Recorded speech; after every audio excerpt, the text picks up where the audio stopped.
2번에서 모의고사 분석 논문은 풀이용으로 찍으려고 어차피 해야 되니까.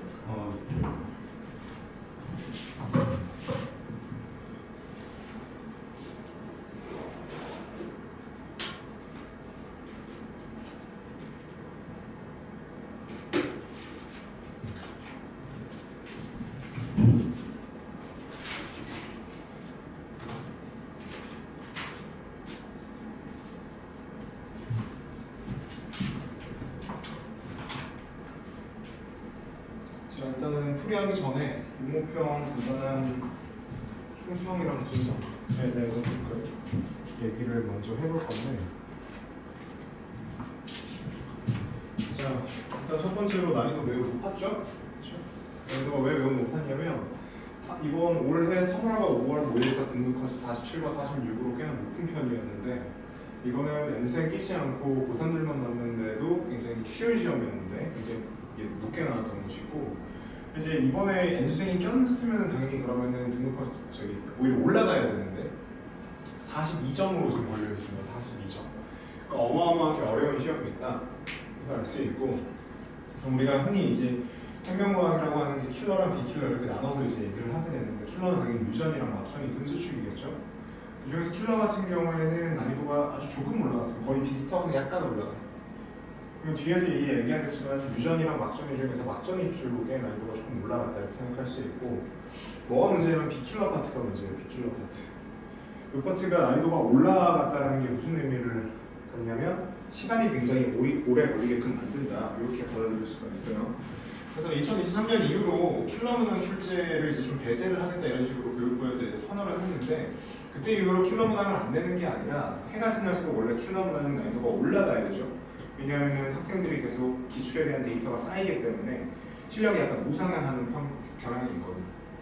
그래서 올라야 되는데 이때부터는 그냥 어느 정도 유지를 했다 이렇게 생각을 하면 돼요. 그러면 그 나머지 변별력을 어디서 확보를 하느냐? 비킬러 파트에서 변별력 확보를 하는데, 그 전까지도 비킬러가 약간 그 전보다 좀 복잡하다, 어렵다 이런 경향이 있었는데, 이번 6월 모의고사에서 그 경향성이 매우 심해졌다 이렇게 생각을 하면 돼요. 그래서 어떤 식으로 하느냐, 그럼 네 가지 방식이 있는데, 첫 번째로는 우리 예를 들어서 항상성이라든지 호르몬 파트에서 개념 해석, 그래프 해석의 난이도가 좀 올라가는 부분이 있고, 몇몇 개에서 실험 해석 같은 것도 당연히 어려워지겠죠. 생태계도 약간 좀 복잡하게 출제를 하는 편인데, 이번 시험에서 가장 중요한 포인트는 네 번째입니다. 내지 않던 개념을 계속 출제를 한다. 라는 거죠. 내지 않던 개념을 출제를 한다. 그럼 내지 않던 개념을 출제한다는 게 예를 들어서 어떤 거냐? 가령 예를 들어서 우리가 이제 12번 문제만 보더라도 출생률과 사망률이라고 하는 개념이 나온 지가 굉장히 오랜만에 출제가 됐고, 그 다음에 이제 요 문제 같은 경우에는 6번 문제인데, 요거는 이제 바이러스가 세균보다 사이즈가 좀 더 작다라고 하는 것도 굉장히 오랜만에 나온 내용이었습니다. 이거는 이제 생장 호르몬 관련된 내용도 처음 나왔었고, 고도에 따른 이 식물균질 분포 같은 경우에도 굉장히 오랫동안 안 나오다가 오랜만에 나온 거예요. 그래서 비킬러 파트가 이런 식으로 좀 어려워지고 있는데, 그래도 우리가 킬러 파트 난이도가 조금 유지가 됐다는 거는 학생들이 느끼는 체감 난이도가 소폭 하락한 것이기 때문에, 그러면 생명과학 원 난이도가 그럼 뭐 비슷하냐, 그 전과 하나는 조금 쉬워졌고 하나는 어려워졌으니까 그게 아니라는 거죠. 이게 문제가 뭐냐면, 비킬러 파트가 지금 예를 들어서 오답률인데, 오답률 1위에서부터 8위까지 전부 다 킬러 문제가 전부 다 들어가 있어요. 그 말은 뭐냐면 풀기는 여전히 어렵다라는 얘기인 거고, 그에 비해서 비킬러 파트에 그러면은 오답률이 올라갔느냐? 오답률이 올라가지는 않았어요. 오답률이. 그럼 이게 무슨 의미냐면, 시간이 걸리되 풀면 맞긴 한다는 거야, 개념 문제는. 네? 근데 시간이 걸리는 게 문제가 되는 거지. 시간이 걸린다. 그러니까 킬러 파트에다가 우리가 넣어줄 시간이 없잖아요. 보통 이제 우리가 13문항의 비킬러 문제를 6분 정도로 풀고, 나머지 이제 킬러 문항 7문항을 21분이나 23분 이렇게 풀게 되는데, 그게 이제 시간이 모자라니까 엄청나게 힘들어지는 상황이 되는 거죠. 그래서 킬러 파트는 난이도가 동결됐다 하더라도 여전히 어려운 건 사실이고, 왜냐면 문제 자체가 어렵고 복잡하니까. 그 와중에 비킬러 파트는 푸는데 시간이 오래 걸리니까 시험을 보기가 굉장히 힘들어지는 상황이에요. 그래서 요즘 같은 경우에는 이 비킬러 문제를 굉장히 빠른 시간 내에 풀 수 있냐 없냐가 굉장히 중요한 쟁점이 되었다, 이렇게 생각을 하면 되고, 그래서 비킬러 파트 공부할 때는 우리가 이제 앞으로, 옛날에 한 3년 전까지는 뭐가 가능했냐면, 내가 개념에 대한 복습을 또 문제로 하는 게 가능했던 거지. 문제로. 왜냐면 맨날 내는 것만 내니까. 근데 이제는 그렇게 해서는 된다 안 된다? 안 된다는 거예요. 그러니까 기존에 출제했던 문제보다 빅킬러가 그러니까 개념 단원 문제가 더 어려워지고 그리고 내지 않던 개념을 낸다이기 때문에 이전에 냈던 문제를 풀어봐지 않는 의미가 없습니다. 그래서 개념 같은 경우에는 전반적으로 모두 암기하는 게 중요해요. 그래서 개념서를 전부 다 여러 번 읽어가지고 내가 개념을 안다 모른다가 아니라 아주 익숙하게 당연히 안다 수준까지 가야 된다고 여러 번 얘기를 했어. 그래서 개념서를 굉장히 여러 번 읽어야 되는 게 굉장히 중요하다 이렇게 얘기를 했고 또 어려운 문제를 빠르게 푸는 연습도 중요하죠. 킬러 파트 같은 경우에는 어떻게 나왔냐면 쌤이 항상 강조하는 게 반복된다고 얘기를 했잖아요. 반복된다. 일단 풀이를 하면은 볼 수 있겠지만 기존에 나왔던 어떤 단원별 자료 해석이나 문제 풀이 방식 같은 게 정형화되어 있는데 그게 뭐 새로운 게 안 나온다는 새로운 게. 그래서 우리가 딱 문제를 봤을 때 이거 이제 어떻게 풀까가 아니라 이거 그 기출문제랑 비슷하네라는 생각이 먼저 드는 게 정상이에요. 정상 그게. 그래서 비슷한 기출문제를 떠올리면서 푼다 이렇게 되어 있는데 예를 들어서 이 문항이 지금 이번에 나왔던 15번 문항인데 기억, 니은, 디귿을 활용해서 더하고 빼고 해가지고 자료를 찾죠. 이게 지금 2020년도 7월에 나온 문제인데 기억, 니은, 디귿 더하고 빼고 해가지고 자료를 찾는 겁니다. 아예 똑같고요. 그 다음에 예를 들어서 이 문제가 좀 오늘 얘기할 만한 부분인데 보통 이 생명과학 원에서 문제가 어렵게 나온다. 그럼 보통 유전이죠. 유전 중에서도 보통은 이제 가계도와 돌연변이 파트가 가장 어려운 문항을 담당을 하는데 여기 13번이죠. 근데 아까 이제 오답률을 우리가 좀 보게 되면은 이 오답률이 좀 특이해요. 14번이 굉장히 어려운 유전 문제였음에도 오답률이 70%가 안 되는데 이거 지금 막전인 문제인데 오답률이 83%입니다. 83%. 그리고 보통은 많이들 알고 있듯이 17, 19번은 그냥 버리는 경우도 많잖아. 시간이 없으면. 근데 얘는 꼭 손을 대본단 말이야. 손을 댔는데도 오답률이 80%가 넘는다는 겁니다. 그러니까 6월 모의고사와 9월 모의고사는 수능에 대한 지침이 되어주기 때문에 그렇다고 해서 수능에서 꼭 지금과 같이 막전이가 엄청나게 어렵게 나온다 이렇게 보기는 어렵지만 그래도 이 문제에서 어떤 식으로 문제를 접근하고 푸는지에 대한 정도는 다 정리를 하고 가야 된다는 얘기가 될 것이고 이 역시도 작년 수능에서 출제됐던 거가 아예 똑같습니다. 풀이 자체가 시냅스가 어디에 있는지에 대해서 그냥 속도가 몇일 때 이게 뭐 거리가 얼마큼 떨어져 있는지 이런 상황이 전부 다 똑같다 이렇게 생각을 하면 되고 뭐 단일인지 아닌지 14번 문제도 마찬가지이고요. 그 다음에 이거는 이제 돌연변이 문제인데 17번 문제 엄마, 아빠, 자녀 1, 2, 3, 4로 구성된 가족들의 가계도 조건을 OX표로 주고 거기에 대해서 풀이를 하라고 하는 기출문제가 안 떠오르면 안 돼요. 문제를 봤을 때 평가원에서 이와 똑같은 문제를 6문제나 했어요. 어마어마하게 많이 냈기 때문에 뭐 가령 예를 들어서 이게 지금 재작년 수능 문제인데 아예 똑같이 냈잖아. 아예 똑같이 풀이 과정까지 아예 똑같습니다. 그래서 이 가계도 문제도 마찬가지고 이런 식으로 우리가 킬러 파트는 이제 만약에 우리 기출 문제에 대한 학습이 좀 부족하다면은 그런 것들을 꼭 조금 잘 챙겨가가지고 해줘야 된다라는 얘기가 됩니다. 자, 그래서 잘 보인다고? 네. 1번서부터 풀이를 한번 시작을 해볼 텐데. 자, 1번 문제입니다. 자, 이 문제는 굉장히 쉬운 문제죠. 네, 이게 더 안 보이려나?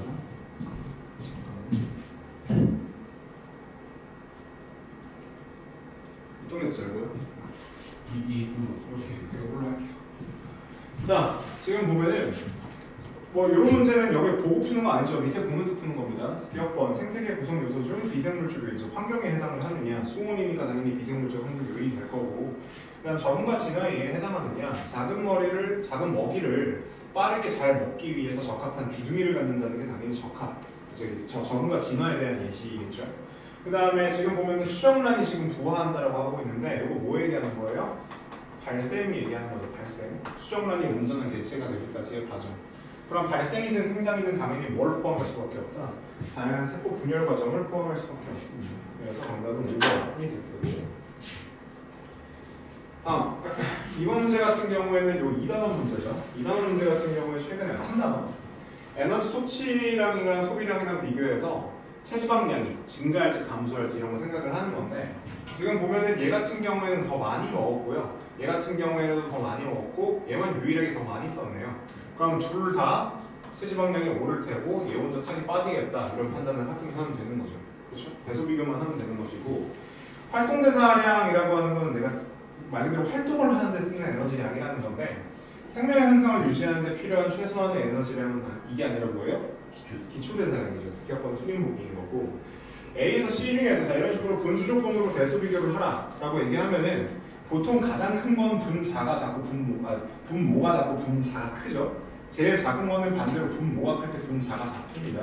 그럼 C가 제일 크냐라고 물어보는데 섭취량이 가장 작으면서 소비량이 그 다음에 큰 녀석이니까 얘 같은 경우에는 이 값이 1보다 클 거잖아요. 그래서 당연히 C가 가장 클 겁니다. 이 값은. 자, 그 다음에 이런 식으로 지속이 되게 되면은 B 같은 경우 체중이 어떻게 되겠어요? 증가가 되겠죠. 정답은 2번이 될 거고 3번 문제.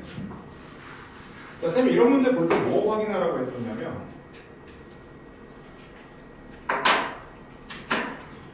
자, 뭐 확인하라고 했었냐면 문제 조건에서 체세포라고 적혀있는 거를 꼭 확인하라고 했었어요. 체세포. 왜냐하면 체세포라고 나한테 언급을 해줬을 때 감수 분열에 들어갈 법한 얘기들은 전부 다 맞다 아니다. 아니다 이렇게 판단을 하고 있었죠. 그래서 니은번은 당연히 맞아야 틀린 부분이에요. 상동 염색시 정답은 감수시 1분열 전기 때 일어나는 이가 염색시 얘기하는 거죠. 그래서 지금 보면 요거 두 개를 지금 얘기를 하고 있는데 당연히 여기에서 뭐 중기랑 후기라고 얘기를 안 해줘도 보면 알아야 되죠. 얘가 후기고 얘가 중기라는 걸. 그리고 후기와 중기는 둘 다 핵상으로 얘기했을 때 뭐예요? 2n 곱하기 2에 해당하기 때문에 어디에 들어간다?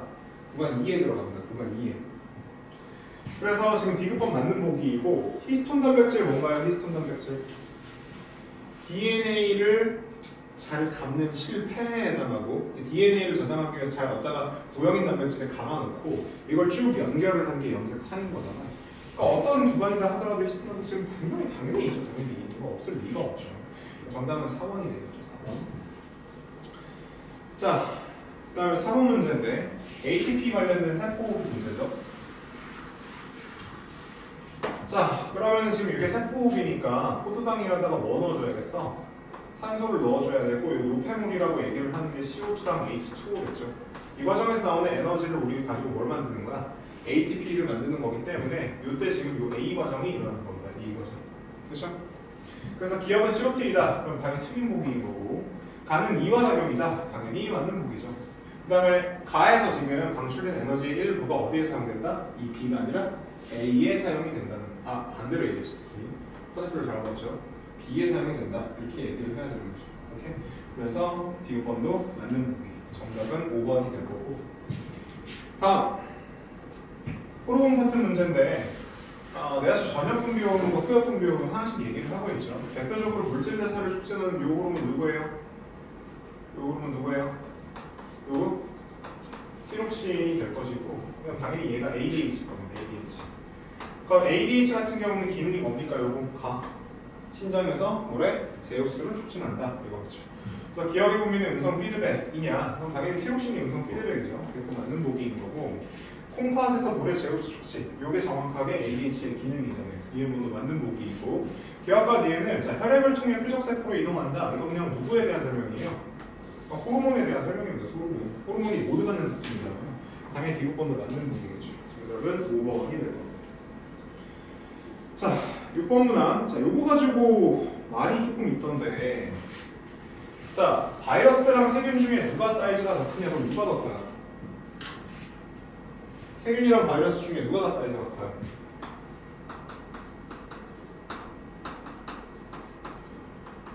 세균이 더 큽니다. 세균. 그러니까 바이러스 같은 경우에는 세균 여과기라고 해서 세균을 통과할 수 없을 만큼 촘촘한 망 같은 걸 구성을 해놓고 거기에다가 통과를 시키게 되면은 세균은 당연히 통과를 안 하겠지만 바이러스는 통과가 가능합니다. 이거 교과서에 있는 내용이에요. 근데 바이러스에 대한 어떤 자세한 사항을 시험 문제에서 출제를 안 한 지 굉장히 오래되긴 했는데 이 교과서에 없는 건 아니라고 해. 우리 교재에도 보면 있어요. 실로 A랑 B를 준비를 한 다음에 둘 중에 하나에만 독감의 명원체 이렇게 얘기를 하고 있으니까 독감의 명원체는 당연히 누구니까? 누구? 바이러스죠. 바이러스. 그래서 세균이 통과할 수 없는 여과액으로 A를 걸려서 C를, B를 걸려서 D를 지금 준비를 했다 이렇게 얘기를 하고 있어요. 그래서 지금 보면은 동물 5마리를 준비를 한 다음에 얘한테 A를 넣고 얘한테 B를 넣고 얘한테 C를 넣고 얘한테 D를 넣었대요. 근데 지금 보면은 C 같은 경우에는 A를 걸러서 만든 것이고 D 같은 경우에도 B를 걸러서 만든 거란 말이야. 근데 여기에 보면 지금 독감이가 걸렸단 말이야.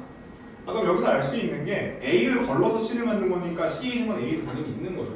그러니까 A를 각 붙였을 때 어떻게 돼요? 감염이 되고, 그리고 여기 걸렀을 때 밑에서, 그러니까 밑은 거린 액에서 묻혔을 때도 이게 발병이 됐다는 거는 이 사실을 그냥 알려주고 있는 거예요. 문제에서 바이러스는 세균보다 작다라는 사실을. 그러면 여기 없으면 당연히 여기도 없겠죠. 왜냐면 독감병원치 있었을 거면 여기도 있었어야 됩니다. 뒤에도. 이렇게 좀 되는 거겠죠. 그래서 기억번 같은 경우는 맞는 보기이고 니은번 같은 경우는 틀린 보기겠죠. 디귿번, 바이러스는, 그러니까 독감병원치가 바이러스를 얘기하는 건데 바이러스 특징 자체가 기생을 통해서 번식을 하잖아요. 그러니까 살아있는 수축세포 내에서만 증식 및 뭐 세포 분열이라든지 여러 가지 생명 활동을 나타낼 수 있겠죠. 정답은 4번입니다. 오케이. 자, 생물 다양성이 최근에 좀 많이 나오고 있어요. 생태계 파트에서 생물 다양성을 자세하게 정리를 해놔야 되고, 특히나 어떤 게 굉장히 좀 많이 나오냐면 옛날 기출 문제에서 생물 다양성의 핵심적인 개념이 무엇이냐라고 하면 생물 다양성을 감소시킬 수 있는 원인 이거였습니다. 그래서 불법 포획과 남해이라든지 아니면 생태계의 교란종인 뭐 외래종의 유입이라든지 이런 것들이 있는데 가장 대표적으로 중요했던 거는 서식지 파괴 및 단편화였어요. 그걸 시험 문제에서 지속적으로 굉장히 좀 많이 냈었어요. 근데 이 문제는 이게 중요한 건 아니긴 한데 어쨌든 간에 원래는 이 녀석의 개념이 굉장히 중요하다. 이거는 좀 기억을 해놓으면 좋겠고, 두 번째로 최근에 중요한 건 뭐냐면 마치 우리가 신경에서의 전도와 전달을 구분을 해야 되듯이 혹은 생태계에서 개체군과 군집의 개념을 명확하게 구분을 해야 되듯이 다양성이 세 가지 다양성이 있죠. 어떤 거예요? 유전적 다양성, 종 다양성, 생태계 다양성 이렇게 있습니다. 이 세 가지를 구분하는 게 가장 핵심이에요. 요즘에. 그래서 니은번 같은 거 보면은 삼림, 충원, 사방, 습지 같은 게 다양한 건 무슨 다양성이에요?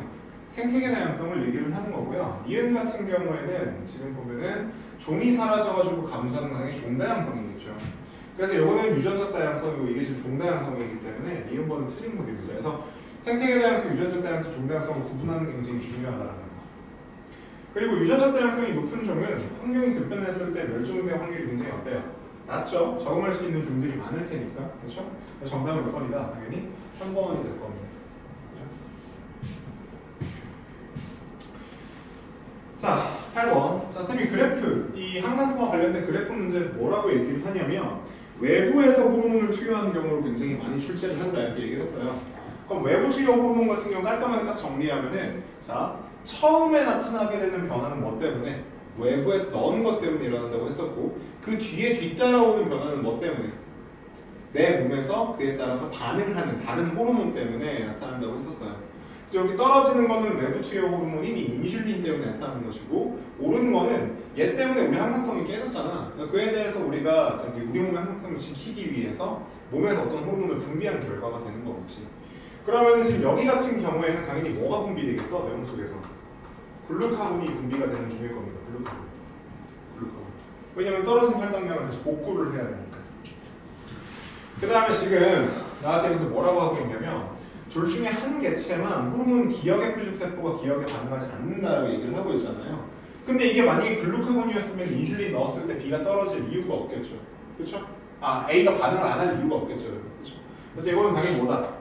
인슐린이겠죠. 인슐린. 그리고 얘 같은 경우는 지금 당연히 A일 것이고 아무 반응을 나타내고 있지 않으니까. 그렇죠? 그럼 얘 같은 경우는 뭐겠어요? 이형당뇨병 환자입니다. 이형당뇨병 환자. 여기서 얘기를 하고 있는 게 인슐린이 분비는 되지만 내 몸의 표식세포가 거기에 대해서 반응을 하지 못하는 경우. 그래서 기억번은 당연히 틀린 보기일 거고요. A가 이형당뇨병 개체냐 이렇게 물어보니까 당연히 맞는 보기이고, 디귿번 보면은 1과 2 중에서 B한테 글루카곤 여기서 더 많이 분비되느냐 이렇게 물어보고 있으니까 아까 얘기했죠. 이거 올라가는 게 뭐 때문이라고? 글루카곤 분비량이 많아서 그런 거라고. 그러니까 2가 1보다 더 클 겁니다. 1에서가 2에서보다 높다. 틀린 보기가 되겠죠. 정답은 2번이 되는 것이고, 자, 여기서 얘기하는 내아수 전역 분비 호르몬, 즉 생장 호르몬도 시험 문제 안 문제는 좀 오래됐어요. 오래됐는데 뭐 그렇다 하더라도 이걸 생장 호르몬을 모르면 문제를 못 푼다. 그건 당연히 아닙니다. 생장 호르몬이라는 이름을 봐도 알 수 있지만 얘가 뭐에 관여를 하겠다? 당연히 뭐 키 크거나 몸 크는 데에 관여를 하겠죠. 그렇죠? 그래서 지금 보면은 연령이 유전적으로 동일하고 연령이 같은 동물 이렇게 얘기를 하고 있는데 유전적으로 같고 연령이 같다라는 말은 통제변인 설정을 하고 있는 거죠. 통제변인. 동물 생활을 준비를 해서 하나에서만 뇌하수를 제외를 하고 하나는 더 넣었다 이렇게 얘기를 하고 있는 거예요. 그럼 뇌하수를 제거한 쪽은 이 생장 호르몬 분비가 안 될 테니까 성장이 좀 더딜 것이고 추가적으로 넣어준 쪽은 더 많이 자라겠죠. 오케이? 그럼 얘가 지금 1이 지금 아무것도 안 한 거기 때문에 얘가 뭐야 지금? 무슨 군? 대조군이란 말이야. 대조군. 그럼 그에 비해서 성장이 덜 된 녀석이 당연히 누구였어요? 당연히 얘가 기억일 거고 더 많이 자란 쪽이 누구일 거예요? 니은일 겁니다. 니은. 그래서 1이 대조군이다 그럼 맞는 보기 2고 니은이 2냐? 그럼 틀린 보기 2고요. A 같은 경우에는 뼈 성장을 측정한 값이래요. 그럼 이거는 이게 뭐예요? 이게 지금 결과죠. 결과. 그러니까 종속변인이 되겠죠. 정답은 1번이 될 거거든요. 자, 그 다음에 신경 관련된 문제인데 지금 보면은 무릎 반사를 할 때 흥분 전달 경로를 나타낸 거예요. 지금 감각 뉴런과 운동 뉴런을 나타낸 것인데 여기 지금 그림 보면은 지금 A 뉴런에는 축삭 중간에 지금 신경세포체가 삐져나와 있죠. 그럼 이거 무슨 뉴런이에요? 감각 뉴런인 것이고 B 같은 경우에는 그로부터 연합 뉴런이 이어져서 이렇게 지금 가고 있네. 그럼 연합 뉴런 명령을 받아가지고 근육한테 명령을 내리고 있는 거니까 이게 무슨 뉴런이에요? 운동 뉴런이 될 텐데 여기 있는 근육이 무슨 근육이야? 무슨 근육? 골격근이기 때문에 얘는 운동 뉴런 중에서도 뭐예요? 자율신경이 아니라 세상 운동신경입니다. 세상 운동신경. 그래서 기억관 당연히 틀린 보기이고 이게 지금 무슨 반사 얘기하는 거야? 무릎 반사라고 나한테 얘기를 하잖아요. 그럼 무릎 반사 중추는 누구예요? 그림에도 그려져 있지만 누구? 척수입니다. 척수. 연수가 맞는 건 뭐죠? 정답은 당연히 2번인데 연수가 맞는 건 심장박동의 빠르기, 호흡 운동, 무의식적 호흡 운동, 그 다음에 입과 관련된 침분비, 하품, 재채기 이런 것들, 마지막으로 소화 이런 것들. 그래서 반사 과정에서 A에서 연합 뉴런으로 그 다음 B로 이렇게 이어지니까 A에서 B로 가냐? 당연히 맞는 부분입니다. 2번이 되고요. 자, 이 방어작용 문제도 그렇게 어렵지 않거든요. 근데 이거 푸는 데 있어서 만약에 본인이 조금 헷갈렸다면 어떤 개념이 부족한 거냐? 모든 병원체가 체액성 면역 반응을 일으키는 것은 아니다 하는 거죠. 우리가 이제 방어작용이라고 했을 때 2차 방어작용이 있고요.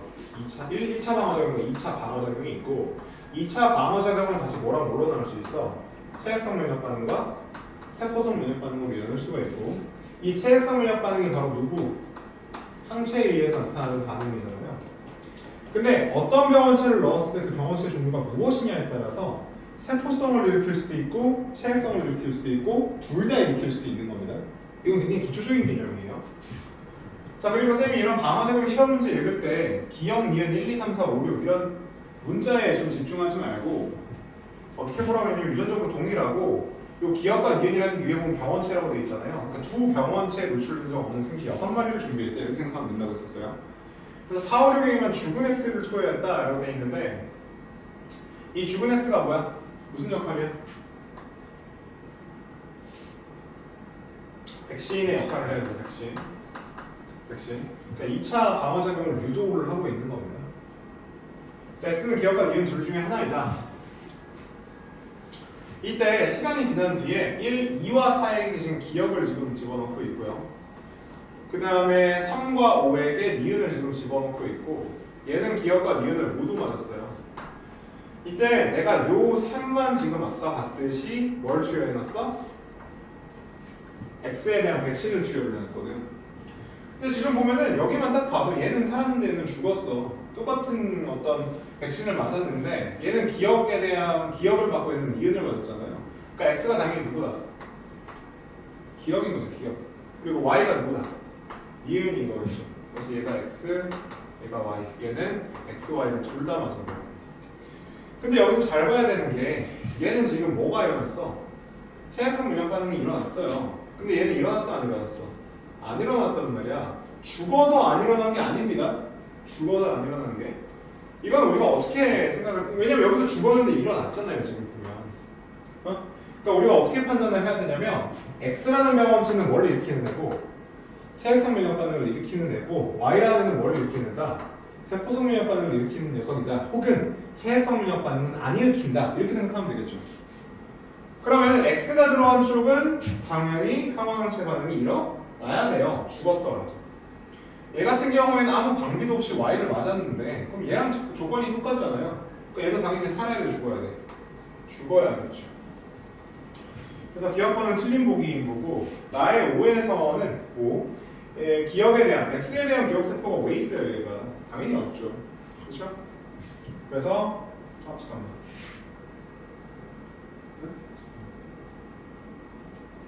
오 지금 2와 4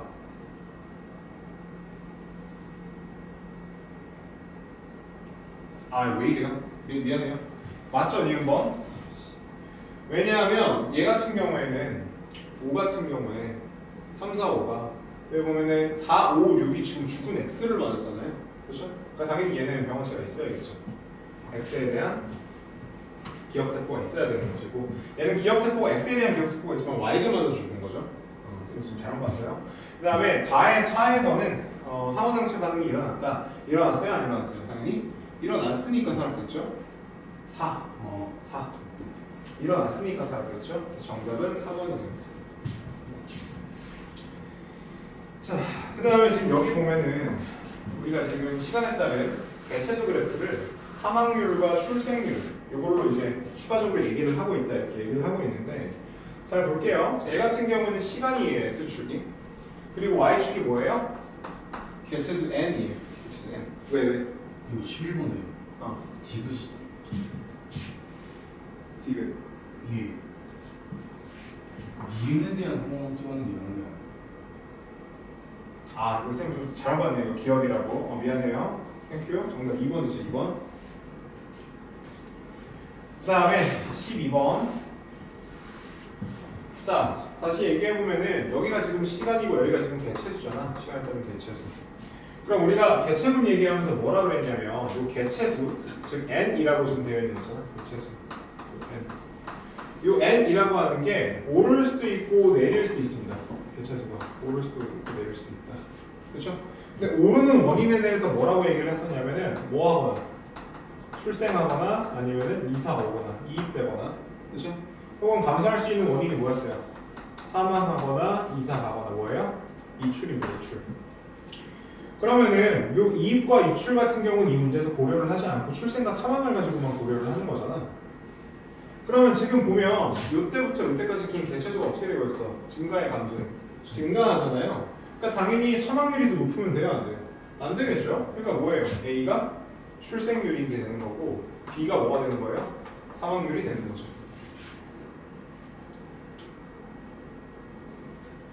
그리고 우리가 뭐 러프하게 좀 식으로 표현을 해본다면 그러니까 출생률에서 사망률을 만약에 빼게 되면은 그게 결국은 그때 당시에 개체수가 바뀌게 되는 원인이지 않겠어요? 그렇죠? 그러니까 이게 개체수가 바뀌는 즉 변화량이 됩니다. 변화량. 그렇죠? 그러니까 지금 예를 들어서 이 그래프를 지금 잘 보면 이 중간쯤 시기 대충 이쯤인가요? 이쯤일 때 둘의 차이가 가장 크잖아요. 그럼 이때 가장 가파르게 개수가 증가하는 중이라는 소리겠죠.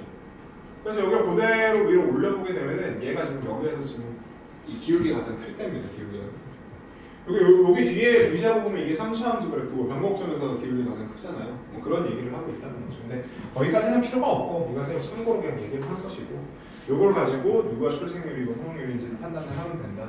그래서 기억과는 당연히 맞는 보기가 될 것이고 구간 1에서 여러분 환경 저항에서 제일 중요한 개념이 뭐야? 작용 안 할 때가 있다 없다? 없다. 작용 안 했으면 제2저항처럼 보여야겠지. 아니고 디귿번 개체분 밀도 같은 경우는 면적분의 개체수니까 그냥 개체수가 어디가 더 많냐 이것만 보면 되잖아요. 그래서 T1이랑 T2일 때가 언제가 더 많아요? T2일 때가 더 크죠. T2일 때가 T1일 때보다 낮다. 이게 맞아요? 틀려요? 틀린 보기가 되겠죠. 정답은 1번. 자, 대망의 13번 문제입니다. 대망의 13번 문제. 이 문제 같은 경우에는 아마 좀 많이 뭐 학생들이 어려워했던 것 같은데 문제 자체가 굉장히 좀 꼬여서 출제가 된 거는 맞아요. 좀 어렵게 꼬여서 출제가 된 건. 밑에 그래프는 안 봐도 되겠죠? 그래프는 여러분 그 교재로 보면 시험지로 직접 보고. 자, 문제 조건을 보면은 A에서 C의 지점 4가지의 위치를 나타낸 것이고 P라고 하는 부분에 자극을 줬는데 P라고 하는 부분이 D2 또는 D3입니다. 그러니까 여기 아니면 여기에다 자극을 줬다는 얘기예요. 지금 그냥 찾아야 되는 것이고, 자극을 주고 나서 몇 초가 지났을 때? 5초가 지났을 때라고 얘기를 하고 있죠. 이건 굉장히 중요한 조건이겠지. 그러다 이거 보고 이거 왜 대체 이딴 소리 얘기를 하는 건가 싶었는데 4개 중에 3곳에만 시냅스가 있대요. 4 중에 하나만 없다고 하는지 3곳에 있다고 하는지 많은 뭐야? 많은. 아무튼간에 이 표가 있는데 이 표에 들어가는 ABC는 마이너스 80, 0 플러스 30을 순서 없이 나타냈다 이렇게 지금 얘기를 하고 있고, 그 다음에 ABC 중에서 두 개의 신경 같은 경우 속도가 1로 갔고 나머지 하나는 2로 갔다. 2다 이렇게 얘기하면 2다. 맞죠? 그럼 내가 이제 표를 딱 봤을 때 당연히 얘 이런 데는 조건이었고 얘 표에 있는 숫자를 가지고 판단을 해야지. 맞아? 그러면 내가 예를 들어서 얘를 보겠다. 얘를 첫 번째 거 처음 거 보겠다. A가 뭔지 모르니까 0과 마이너스 60을 봐야겠죠. 근데 여러분 생각을 해보세요. 0mV라고 하는 값은 막전이가 어떻게 돼야 되냐면, 내가 그래프를 여러분 밑에 그래프를 보면은 내가 만약에 탈분극이라면 그래프를 1.5초 동안 그렸을 때죠. 그 다음에 재분극이라면 그래프를 몇 초 동안? 2.5초 동안 그렸을 때예요. 그러면 가는데 몇 초 걸려야 된다는 거야? 얘는 3.5초, 얘는 2.5초가 걸려야 된다는 거예요. 맞아요? 근데 생각해보세요. 내가 자극점이 여기 아니면 여기인데 여기는 0이라고 하는 게 전 도로만 갔을 수도 있고 전 달을 거쳐서 갔을 수도 있어요. 그러니까 시냅스를 거쳐서 가는 걸 수도 있고 안 거쳐서 갔을 수도 있다고. 맞아? 맞아? 근데 어쨌든 간에 내가 예를 들어서 얘가 속도가 1 또는 2잖아. 근데 속도가 1이라고 쳐. 가는데 몇 초? 3.5초. 그러면 전 도만 거쳐서 갔다는 소리는 자극 지점서부터 이 측정 지점까지 몇 cm 떨어져 있다? 3.5cm 떨어져 있다는 소리입니다. 말이 돼요? 안 돼요? 안 되고요. 속도가 2라면 몇 cm 떨어져 있어야 돼요? 7cm 떨어져 있어야 되는데 그거는 D1과 D4로 보면 가능하긴 합니다. 근데 자극 지점이 어디 아니면 어디니까 D2 아니면 D3니까 이건 역시 말이 안 되죠. 그러니까 만약에 탈분극 0이라면 얘는 반드시 시냅스를 거쳐갔다는 소리예요. 얘 같은 경우는 어떻죠? 속도가 1 또는 2에 따라서 거리가 2.5이거나 5여야 되는데 둘 다 말이 돼? 안 돼? 안 됩니다. 그러니까 얘 같은 경우는 반드시 뭘 거쳐가야 된다? 전 달을 거쳐서 갔다는 소리예요. 그러면은 시냅스가 여기에 지금 존재할 수밖에 없잖아요. 시냅스가 무조건. 그러니까 전 달을 거쳐서 갔다는 소리는 자극점이 어디일 수밖에 없다. 무조건 D2일 수밖에 없다는 거죠. D2. 그래서 이 부분이 전도로만 갈 수 없는 거죠, 여러분. 절대로. 어떤 경우를 생각을 하더라도. 그리고 우리가 좀 생각을 해보면 A든 B든 C든 간에 자극 지점인 D2는 그래프를 5초 동안 그렸을 거거든. 그럼 전부 다 마이너스 70이어야겠죠. 얘 때 얘 좀 달라서 안 되고요. 이건 가능할 테고 안 되고 안 되겠죠. 그러니까 무조건 누가 D2일 수밖에 없다. 2가 D2이고 여기가 전부 다 마이너스 70일 수밖에 없습니다. 마이너스 70. 그렇겠지? 그럼 내가 얘가 누군지는 몰라요. 얘가 누군지는. 그럼 얘를 한번 생각을 해봅시다. 얘를 한번 생각을 해봐야 되는데 얘 같은 경우에는 마이너스 60이니까 이 마이너스 60mV라고 하는 값은 그래프를 몇 초 동안 그려야 돼요? 1초 동안. 재분극에 있는 지점은 고려할 필요 없죠? 그러면은 얘가 4초 동안 가서 1초 동안 그래프를 그렸다는 건데 4초 동안 간다는 소리는 속도가 2라면 8cm 떨어져 있다는 소리잖아요. 맞아요? 말이 돼요? 안 돼요? 전 도로만 갔다면 말이 안 되는 겁니다. 전 도로. 전 달로 갔다면 가능할 수도 있죠. 전 달로 갔다면. 맞아요? 맞아요? 근데 생각을 한번 해봅시다. 근데 속도가 1이라면 몇 cm 떨어져야 돼? 4cm 떨어져 있는 지점이에요. 오케이? 그럼 쌤이 예를 들어서 가령 이렇게 한번 얘기를 해볼게요.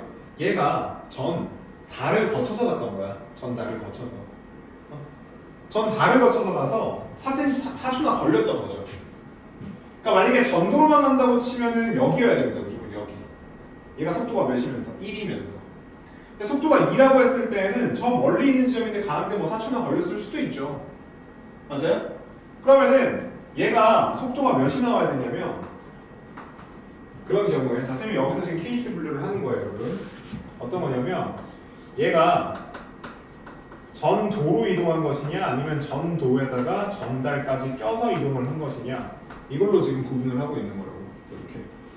그럼 전도로만 갔다고 했을 때는 얘가 속도가 몇이어야 된다고?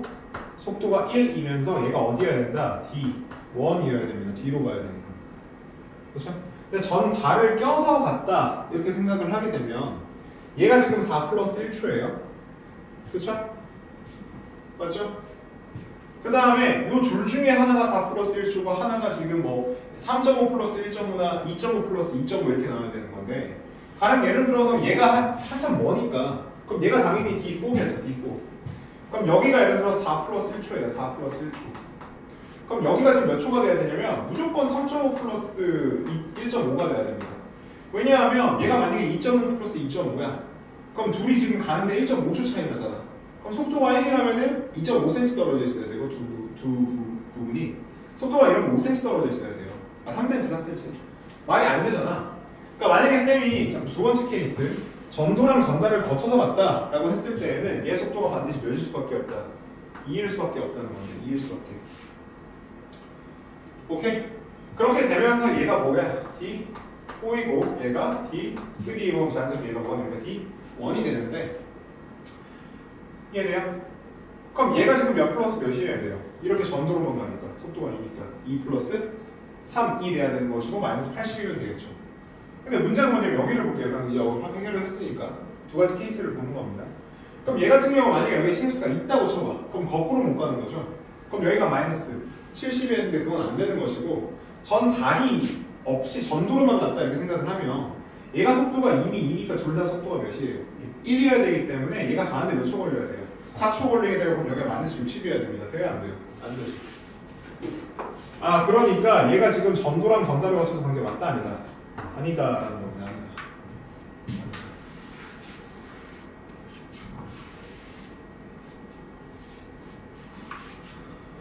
오케이. 아 그래서 얘가 전도로 갔기 때문에 얘라는 거죠. 얘. 그래서 얘가 속도가 1이 되는 것이고 여기가 이제 D1이 되겠죠. D1. 그럼 얘랑 얘가 이제 D3, D4가 되는 거죠. D3, D4. 그리고 아까 얘기했죠 여러분. 이 0초라고 하는 건 얘 둘 중에 하나라고. 맞아? 근데 얘 속도가 몇이야? 1이야. 1. 그럼 얘 같은 경우에는 지금 초가 몇 초 차이 나야 돼? 1cm 떨어졌으니까 1초 차이 나야겠죠. 1초. 그럼 얘랑 1초 차이 난다고 쳐봐. 얘랑 1초. 그러면 2.5이거나 1.5여야 돼요. 오케이? 그러면은 2. 지금 뭐야? 얘가 2.5야. 그럼 2.5 플러스 2.5니까 얘도 0이 돼야 돼요. 돼야 안 돼요? 안 되는 것이고요. 그쵸? 0이면 되죠. 0이면 가능하죠. 그 다음에 예를 들어서 이게 뭐 4.5 플러스 0.5야. 말이 안 되죠? 그 다음에 이것도 지금 1.5 플러스 3.5? 말이 안 되고요. 3.5 플러스 1.5? 그래야지 0으로 말이 됩니다. 그러니까 뭔 소리냐면 얘가 요 두 녀석의 속도가 지금 나와 있기 때문에 요 두 녀석이 몇 초 차이 나야 된다? 1초 차이가 나야 하는 것이고 하나가 이미 이제 0으로 확정이 된 상태에서 얘도 몇일 수밖에 없다. 0일 수밖에 없습니다. 다만 얘가 D3인지 D4인지는 알 수가 없죠. 그 다음에 이제 밑으로 내려가게 되면 아까도 얘기했듯이 얘 같은 경우에는 거꾸로 못 가니까 마이너스 70이라고 표현을 하면 돼요. 미안. 뭐라는 거야? 미안. 그래서 이게 마이너스 70이잖아요. 근데 얘가 지금 속도가 1 또는 2일 텐데 얘가 속도가 1이든 2든 전도로만 갔다고 해서 마이너스 70이 돼야 안 돼요. 절대 안 되겠죠. 자, 반드시 여기에도 뭐가 존재해야 된다? 시냅스가 존재할 수밖에 없습니다. 시냅스가. 이렇게 존재할 수밖에 없고 자, 그러면 얘네들 같은 경우에는 지금 B랑 C니까 B랑 C가 이제 누구냐면 마이너스 80이랑 플러스 30이잖아요. 그럼 마이너스 80 같은 경우 여러분 어떻게 돼요?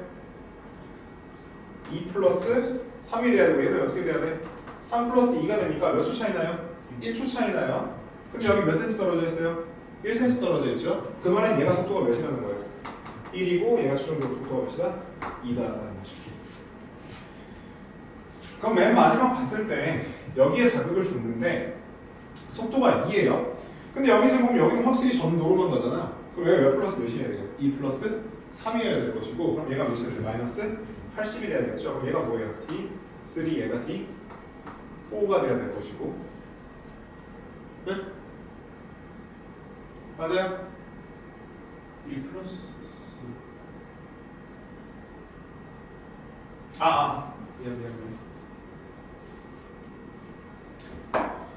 미안해요. 정신없네. 여기 1 플러스 4가 돼야겠죠? 그럼 마이너스 70이 남아야겠네. 마이너스 70. 그럼 여기겠죠? 마이너스 70.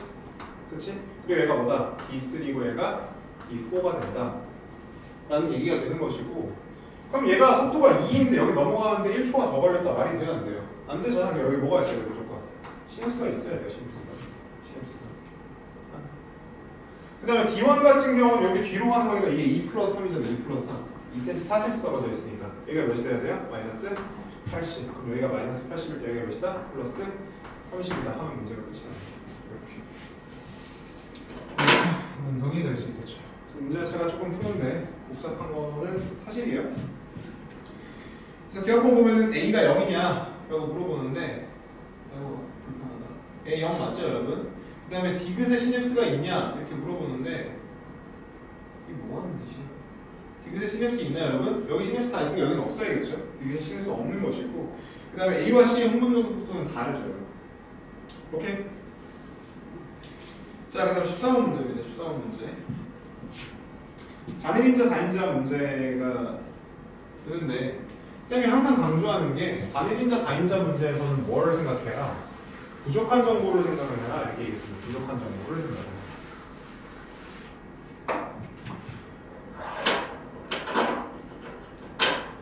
그럼 어떤 정보가 부족한지 또 있는지 이런 것들을 고려해가면서 문제를 풀어야 되는데, 자 일단 첫 번째 보면은 서로 다른 세 개의 상념색체에 있다. 이거 중요한 중에 굉장히 중요하고요. 이거는 이제 독립이면서 상이다라는 지금 조건을 주고 있는 것이고, 그 다음에 새쌍 이렇게 얘기를 하고 있어. 그럼 이게 다인자 유전이라는 소리죠. 다인자. 그러니까 당연히 밑에 보면은 대문자 수에서만 표현이 결정이 된다 이런 얘기를 하고 있고, 나 같은 경우는 뭐라고 얘기하고 있어? 한 쌍이라고 했으니까 이게 뭐예요? 단일인자가 될 거고요. 단일인자. 자 그리고 지금 표현형이 지금 세 가지이고, 그 다음에 우열관계가 분명하다. 이거 둘 다 똑같은 말이죠. 그러니까 중간 유전이 없다라는 소리인 건데 정작 우열관계가 있다 없다? 없다라는 겁니다. 이게 우리가 찾아야 되는 첫 번째. 그리고 두 번째 보면 뭐라고 되어 있냐면 서로 다른 상념색체에 있다 이렇게 얘기를 하고 있으니까 결국은 네 쌍의 유전자가 등장을 할 텐데, 이 네 쌍의 유전자는 모두 독립이면서 상인 상태인 것이고, A, B, D 쌍 같은 경우는 다인자로 함께 계산이 되고 EFC만 한 쌍으로 따로 단일인자 계산이 되는 겁니다. 그래서 P의 유전자를 알려줬는데요. Q의 유전자에 막상 또 있어요 없어요? 없으니까 이것도 우리가 알아내야 되는 거예요. 그럼 두 가지를 알아내야 되는 거죠. 두 가지. 자, 이때 PQ사에서 I가 태어날 때 지금 교배 결과를 두 개를 지금 주고 있는데, 자, 첫 번째 같은 경우는 표현형이 몇 가지이다? 10가지이다 이렇게 지금 얘기를 하고 있어요. 10가지. 근데 우리가 표가 4개 그려지는 구조는 맞죠? 근데 숫자 몇 개의 곱으로 구성돼야 돼? 이거 계산할 때 2개의 곱으로 계산이 돼야겠죠. 그냥 A, B, D는 함께 묶여있을 테니까. 그러면은 가 입장에서 얘는 표현형이 0에서부터 7까지, 0에서부터 6까지 7가지가 가능하단 말이야. 최대 7가지. 그럼 여기가 1이거나 2이거나 5여야 돼요. 1이라고 쳤을 때 여기 10이잖아요. 안 되죠? 2일 땐 여기 5여야 되잖아. 말이 안 되죠? 그러니까 몇 곱하기 몇일 수밖에 없다. 무조건 5 곱하기 2일 수밖에 없죠. 5 곱하기. 그럼 가에 대해서 5가지가 나오고 나에 대해서 2가지가 나오게 되는 것인데, 여기서 5가지를 딱 봤을 때 여러분들이 생각을 해야 되는 게, 아 얘가 누구는 아니다. 이걸 이형적합자는 아닙니다. 여러분. 이형적합자는. 왜냐면 생각해봐. 이형적합자라면 얘도 라지 스몰 A, 라지 스몰 B, 라지 스몰 D야. 그럼 자네 유전자형이 0에서부터 대문자 수 0에서부터 6까지가 다 가능하잖아. 7가지가 나와야 되는 거거든. 7가지가. 이형적합자는 절대 될 수가 없다는 것이고, 두 번째로 여기 2가지라고 나한테 얘기를 했으니까 표를 내가 이렇게 딱 그렸을 때 이 F랑 FG로 구성된 표가 있을 텐데, 얘가 이 안에서 표현형이 몇 가지가 나온다? 2가지가 나온다는 것이죠. 그러니까 당연히 이걸로부터 뭐 찾아야겠어? 아까 우리가 몰랐던 우열관계 찾아야겠죠. 근데 뭐 알 수가 없으니까 넘어가고, 그 다음 유전자형이 이런 사람과 같은 확률이 될 확률이 이제 16분의 1이다 이렇게 표현을 하고 있는데, 이거 동형자법자라고 해서 조화 뒤지면 안 돼요. 이거 뭐예요? 그냥 대문자 수가 2이면서 EFG가 표현형이 몇일 확률? 2일 확률입니다. 얘 뭐 스몰 가신다 이렇게 표현하면 안 돼요. 스몰 A랑 라지 B를 반드시 가신다? 그거 아니죠. 그거 근데 어쨌든 간에 얘도 숫자 몇 개의 곱으로 돼 있어야 되는데 2개의 곱으로 돼 있어야 되는데 문제가 뭐냐면 요 표를 한번 생각을 해보면 여기서 2가 무조건 있다는 거잖아. 그럼 2가 그러면은 여기 2가 있으니까 2가 가능한 게 요 두 칸입니다. 두 칸. 그럼 만약에 두 칸이 모두 2라면은 여기가 2분의 1이 될 거예요. 2분의 1. 근데 예를 들어서 여기가 EF인데 그럼 여기가 F일 수도 있잖아요. G니까 여기가 G가 될 수도 있잖아요. 그러니까 두 개 중에서 하나만 해당한다면 4분의 1일 겁니다. 4분의 1. 이 둘 중에 하나가 될 텐데 그럼 그에 따라서 앞에 확률이 각각 하나는 8분의 1, 하나는 4분의 1이 된다는 거거든. 그럼 우리가 뭘로 찾아야 되는 거예요? 결국은 이거에 맞는 다인자를 찾아야 되는 거예요. 이거에 맞는 다인자. 어떻게 계산해서? 자, 표현형 가지수와 확률 역수는 된다 안 된다? 안 된다. 직접 계산해 봐야 된다. 직접 계산을 해서 뭘 표정한 다음에 Q의 유전자를 설정을 한 다음에 이걸 직접 계산을 해서 8분의 1 또는 4분의 1이 나오는 결과 그게 만약에 동시에 5가지가 나온다면 그게 답일 거고요. 그에 따라서 이 녀석의 확률이 결정이 되면은 거기에서 우연관계가 나오는 거겠죠. 그럼 Q 같은 경우는 이형적합이 아니라고 했으니까 자 일단 A가 지금 라지 A, 스몰 A, 라지 B, 스몰 B, 라지 D, 스몰 D고요. Q 같은 경우는 내가 지금 모르는 거예요. A 기억, 그 다음에 니은의 스몰 B, 라지 B, 스몰 D 이렇게 되는 건데 내가 아무래도 7가지가 아니라 5가지, 즉 가지수가 더 적기 때문에 동형접합일수록 가지수가 줄어들겠죠, Q가. 그러니까 예를 들어서 이게 전부 다 동형접합이다. 라지 A, 라지 A, 스몰 B, 스몰 B, 라지 D, 스몰 D다. 이렇게 얘기를 해보게 된다면 A에 대한 표는 1, 0에 1, 0에 2, 1, 1, 0 이렇게 그려질 거고요. B 같은 경우에는 미안해요. 이렇게 되겠죠. 이렇게 2, 1. 일단 B 같은 경우는 1, 0에다가 0에다가 1, 0 이렇게 나올 테고 D에 대한 표가 1, 0에 1, 0에 2, 1, 1, 0 이렇게 되겠죠. 이렇게. 그러면 대문자의 수가 최대 몇 가지? 최대 몇? 5. 최소면 1이기 때문에 5에서 7까지 해서 5가지가 딱 나옵니다. 그럼 대문자 수가 2일 확률을 계산을 했을 때 8분의 1이나 4분의 1이 나오면 되는 거네요. 그러면은 첫 번째 표에서 2가 나온다면은 두 번째 표랑 세 번째 표에서 0이 나와야 되고요. 첫 번째 표에서 0, 1이 나온다면은 1, 0, 1도 되고 1, 1, 0도 됩니다. 그러면은 여기 앞에 두 가지 표 같은 경우는 결국은 둘 중에 하나이기 때문에 2분의 1 곱하기 2분의 1에서 4분의 1로 확률이 고정이 되죠. 그럼 여기 뒤에 것만 마지막 표에서 확률 읽은 다음에 더해줘서 걔랑 4분의 1 곱해주면 되겠죠. 그럼 0, 0 같은 경우 4분의 1, 4분의 1이니까 더하면 2분의 1이고 1 같은 경우는 그냥 2분의 1이잖아요. 더하면 몇 나와요? 1 나옵니다. 1.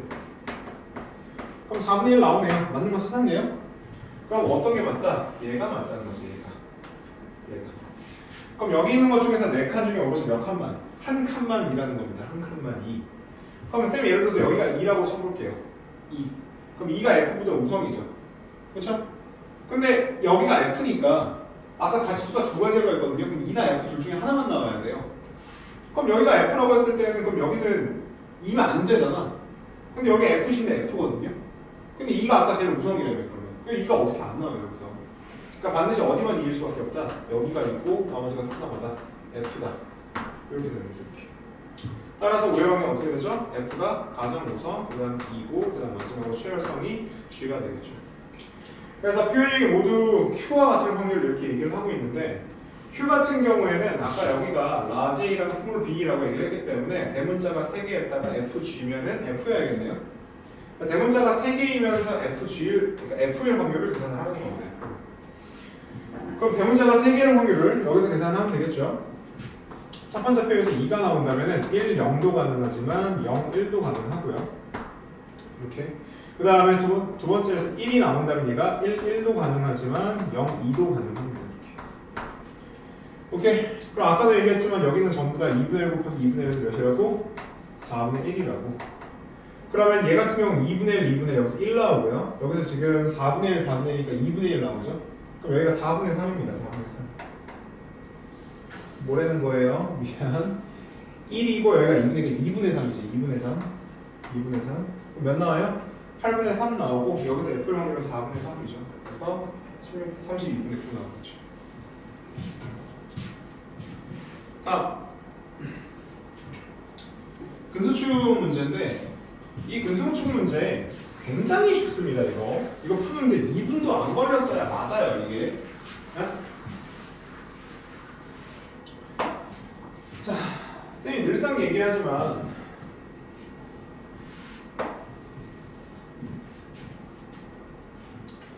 보기가 안 보이니까 지금 미리 좀 해볼게요. 미안.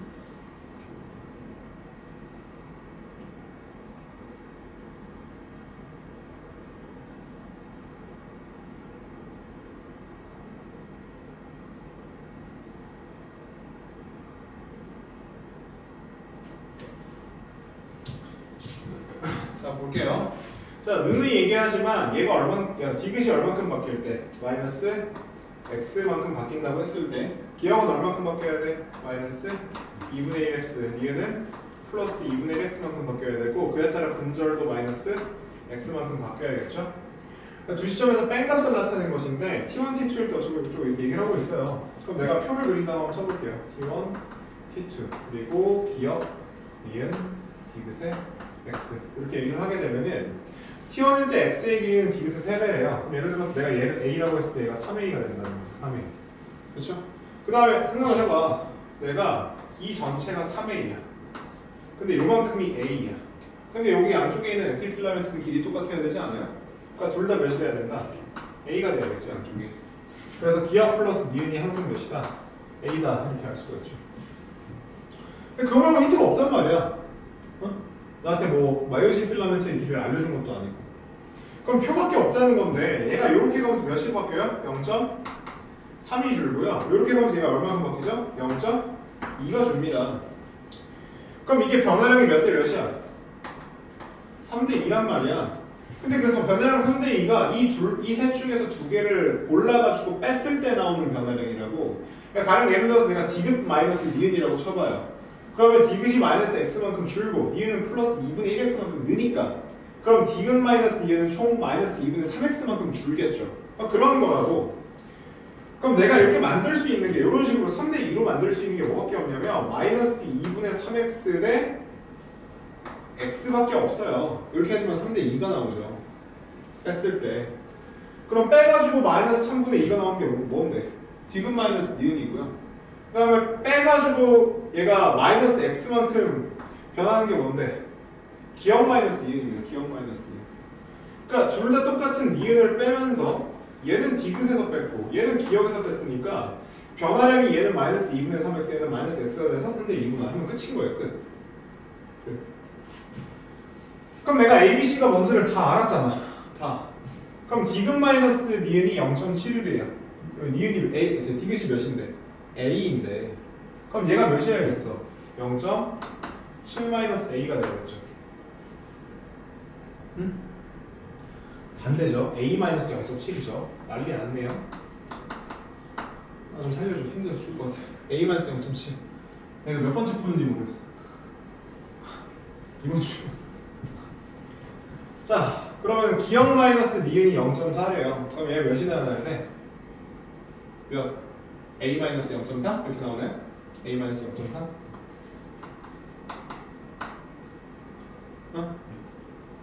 자, 기억 마이너스 니은.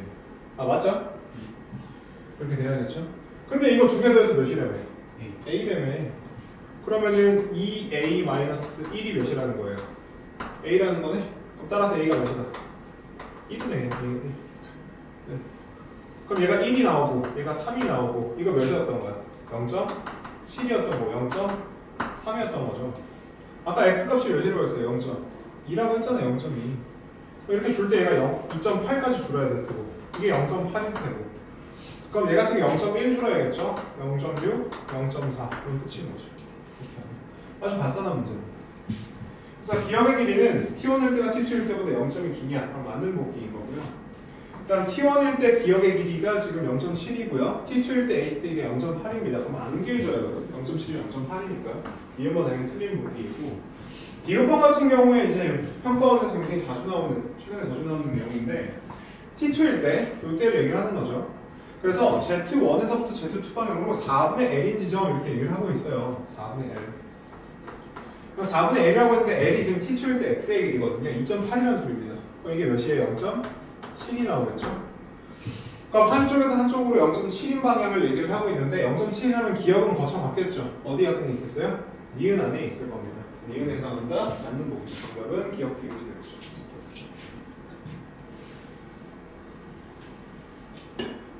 자, 그 다음에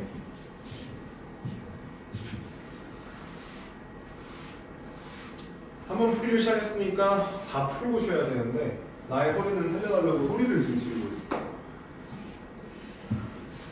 자, 문제 조건 보면은 여기서 나한테 뭐라고 얘기를 하고 있냐면 일단은 이게 지금 엄마 아빠 자녀 1, 2니까 좀 뭐 가계도에서 유전자형 따지는 것인데 일단 가 같은 경우에는 나한테 뭐라고 얘기하고 있냐면 밑줄 짚고 쌤은 밑에만 볼게요. 자, 가는 한 쌍에 A에서 이건 A에서 결정이 되고 나는 지금 BD니까 이거는 지금 연관되어 있는 거죠. 왜냐면 같이 X형색체 있다고 얘기를 했거든요. 그래서 이 A만 상형색체 따로 독립되어 있고 BD는 X형색체 연관이라는 겁니다. 그리고 세 번째 줄 보면은 문제 볼 때 어디에 밑줄 그었어야 되냐면 이거 중요하게 챙겼어야 돼요. 당연히 이것도 중요하죠. X형색체나 상형색체 같은 것도. 근데 세포라고 했기 때문에 이거 뭐 해야 된다는 거야, 자료에 대해서. 핵상 분석해야 된다는 겁니다. EN인지 N인지 몰라요. 밑에 조건은 추가적으로 주고 있는데 이 4개의 세포 중에서 2개가 P 거고 2개가 Q 거고요. 2개는 EN이고 2개는 N이래요. 오케이? 이렇게 지금 되어 있어요. 근데 일단 여러분들이 생각을 해야 되는 게 지금 자료를 보면 ABD를 가지냐 안 가지냐 얘기를 하고 있는데 2개가 한 사람 거고 2개가 또 뭐 한 2개가 아빠 거고 2개가 엄마 거거든요. 2개가 또 EN이고 N인데 한 사람이 둘 다 EN을 가지고 한 사람이 N을 가지고 이게 표에 있을 수가 있어요, 없어요? 안 돼요. 왜냐면 둘 다 한 사람의 EN짜리 세포를 2번 그려놨으면 정보가 같아야 될 거 아니야. 근데 비디로 보면 같은 게 하나도 없습니다, 지금. 그러니까 이게 한 사람의 EN 거랑 한 사람의 N 거, 한 사람의 EN 거랑 한 사람의 N 거라고 줬다는 뜻이에요. 근데 이거 생각을 했었어야 돼요. 그냥 아무 생각 없이 그러면 EN, N, EN, N인가 보네 이렇게 했으면 안 돼요. 읽고 당연히 파악을 했었어야 되고 다만 얘 같은 경우에는 지금 나는 뭘로 줬다? 이것도 굉장히 중요하죠. 뭐다? 체세포 한계당입니다. 체세포 한계당. 그럼 주형의 체세포 기준이니까 쟤는 핵상 부분 분석을 할 필요가 있어? 없어? 없다라는 겁니다. 그럼 지금부터 분석 시작할게요. 자, 그럼 다시 아까 얘기했지만 얘가 상위이고 얘네들이 둘이 X형식체 연관이거든요. X형식체 연관. 이것도 지금 X형식체 연관 이렇게 지금 되어 있는 건데 내가 이 둘 중에서 어떤 자료를 먼저 볼까? 먼저 있는 거 봤다고 칩시다. 근데 우리가 OX로, 융으로 되어 있는 표가 있다고 했을 때는 우리가 뭘 하지? 일부가 없으면 그 녀석의 세포의 핵상은 뭐다? N이다. 이렇게 판단을 하는데 문제는 누가 누구 건지를 몰라요. 그러니까 예를 들어서 1, 2가 같은 사람 거라고 치면은 얘가 라지비가 없으니까 N이다 이렇게 얘기를 할 건데 다른 사람이면 어쩔 건데 지금 얘는 우선적으로 우리가 읽을 수 있는 정보가 있다 없다? 없습니다. 자료 특성상. 이건 쌤이 기출문제에서 엄청 강조했던 거예요. 융으로 이루어진 표는 같은 사람의 세포라고 했을 때 일부가 없으면 N이다 를 쓴다고 했었는데 누가 누군지 모르잖아. 그럼 이거 가지고 고민하고 있으면 돼 안 돼? 이거 가지고 케이스 분류하고 있을 거예요? 뭐하러 그러냐고. 보자마자 일로 넘어갔어야 됩니다. 보자마자 볼 거 없네 하고 그러면 나에서 어느 정도 정보를 얻은 다음에 그걸 이용해서 바로 분석을 해야 된다는 소리잖아. 그럼 나를 딱 봤을 때 생각해보세요. 여자가 하나가 쓰는 것만큼 애매한 조건이 어디 있어.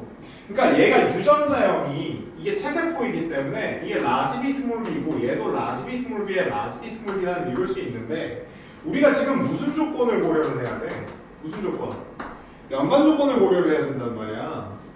그러니까 연관이 어떻게 되는지 모르잖아요. 그러니까 당연히 누굴 봐야 돼? 자녀 1을 봐야겠죠. 왜냐면 얘는 성별이 뭐니까?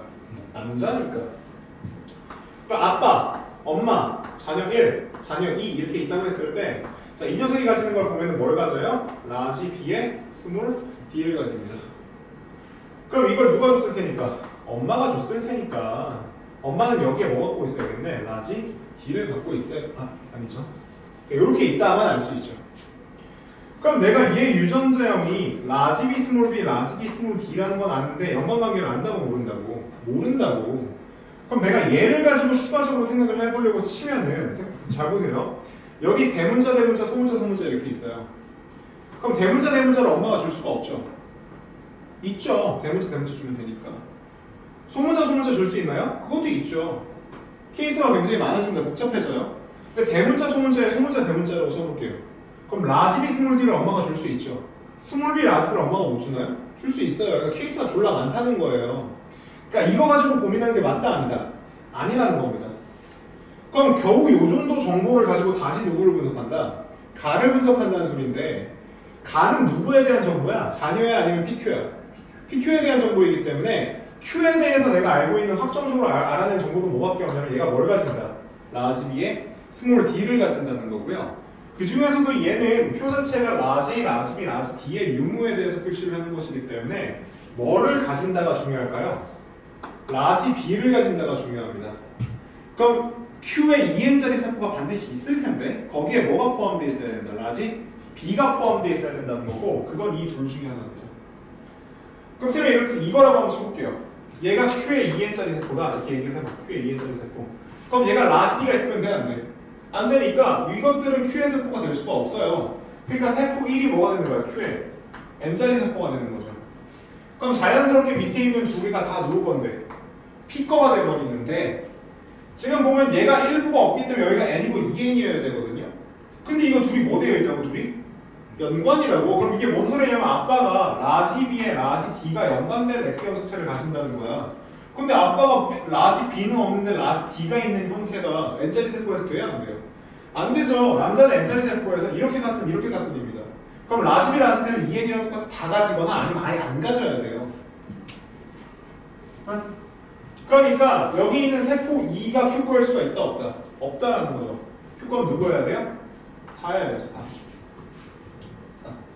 얘가 2n짜리 세포야겠죠. 그럼 얘가 유전자형이 뭐네? 스몰 a네. 그럼 라지 A를 가지는 요거는 Q거가 될 수 없으니까 이 둘 중에 하나라는 거거든요. 근데 쌤이 예를 들어서 요거라고 쳐볼게요. 요거. 그럼 요게 P거라는 건데 이딴 식으로 돼야 안 돼요, 남자가? 안 되죠. 얘가 라지 B 스몰 D 가졌다가 스몰 B 라지 D 가질 수 있어요? X형 수치에 대해서? 안 되잖아요. 그러니까 아마 우리 아까 이미 조건에서 확인을 했어요. 남자는 n짜리 세포에서 X를 가진다면 2n이랑 똑같이 생겨야 되고 없으면 그냥 아예 없어야 된다. 이렇게 일부만 있는 경우가 어떻게 남자께 되겠어. 그러니까 당연히 얘가 지금 Q거라는 거죠. Q의 n짜리 세포. 여기가 X가 된다는 것이고 나머지가 모두 뭐 해야 된다? P거야 되고 아마 이게 2n이고 얘가 n이겠죠. 아예 안 가지는 경우 얘가 Y형 자체가 있는 경우겠죠. 그래서 얘가 n이고 얘가 2n이 됩니다. 2n.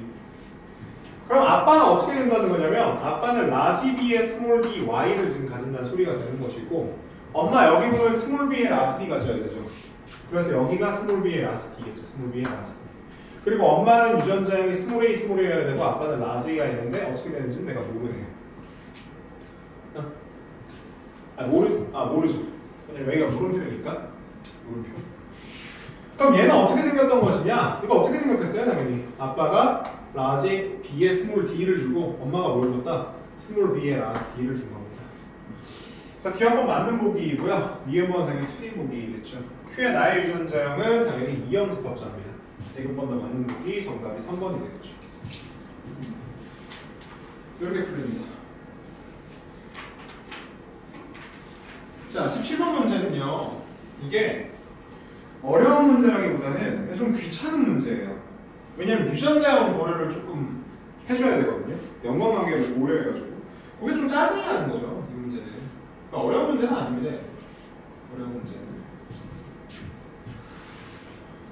이것도 우리가 잘 생각을 해봐야 되는데 자, 지금 모두 어디에 있대요? 모두 같은 염색체에 있대요. 같은 염색체. 전부 다 이제 연관이 되어 있다는 거고 두 개는 우성 형질이고 나머지 한 개는 열성 형질이다 이렇게 얘기를 하고 있죠. 우량계를 내가 어느 정도 주고 시작하네요. 뭔지는 모르지만. 그래서 각각 A, B, D에서 결정이 된다고 하니까 얘가 라지 A 스몰 A, 얘가 라지 B 스몰 B, 얘가 라지 B 스몰 D 이렇게. 자, 그리고 밑에 보면은 이거 봤을 때 느낌이 빡 와야지. 가족 구성원은 뭐가 정상이라고? 핵형이 정상이라고. 핵형이 정상. 밑에 딱 보니까 얘 둘 중에 하나잖아요. 밑에 안 봐도 유전자 돌연변이 이건 아니면 n 플러스 1, n-1이겠죠. 보니까 24랑 22 만나서 태어났대요. 그럼 이게 뭔 소리예요? n 플러스 1과 n-1 수정에서 태어났다. 그렇죠? 그러니까 그게 자녀 4래요. 자녀 4. 그럼 자, 자녀 4 같은 경우 일단 빼놓고 생각을 해야겠지. 형질 파악이 되기 이전까지는. 근데 얘 표현형을 보고 유전자형 해석하는 거 된다 안 된다? 된다고요. 된다. 왜냐면 얘는 정상이니까. 엄마 아빠한테 잘못 받았다 뿐이지 어쨌든 정상이긴 정상이잖아.